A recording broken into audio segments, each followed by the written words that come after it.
Fine work, as always. Well done. Thank you.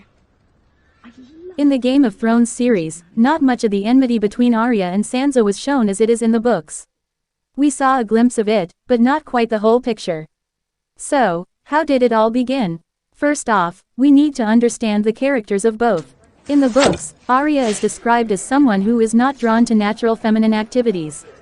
Instead, she was drawn to the opposite. She engaged in what her brothers were doing and never felt the need to comply to feminine rules. She had a problem concentrating on her knitting, while the boys played with swords in the yard. She also wasn't considered a proper lady, as she failed to embody the habits and etiquette of a proper lady. She persuaded her father, while they were at King's Landing, to get her a teacher who could train her with swords, whom she later called her dancing master. Arya got her first official fighting lessons from Syrio Forel, who was not a Westerosi, but was from the Free Cities. Later, he died protecting Arya, by fighting off the Lannister swordsmen sent to capture her.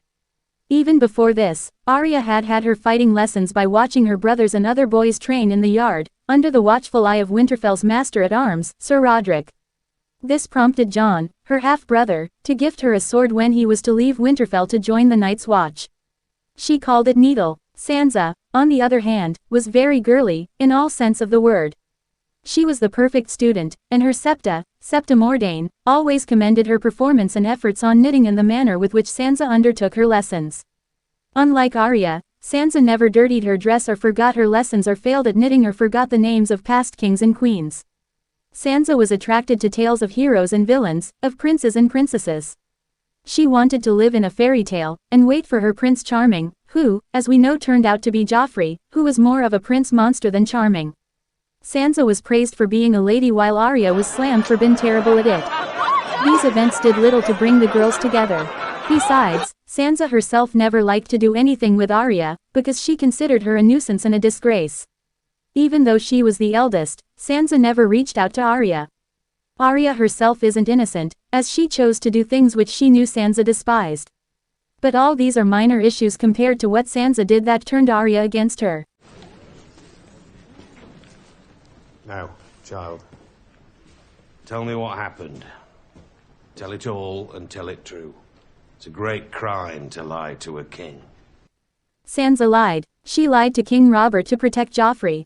She chose strangers because of their status and shunned her family. Even then, she knew that Arya was telling the truth, but chose to lie, so she could cover for Joffrey.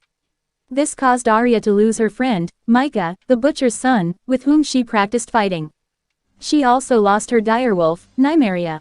When Sansa was asked to explain the cause of Joffrey's injuries, she said she couldn't remember, which was a lie. This increased the tension between the sisters and further threw them apart. Liar!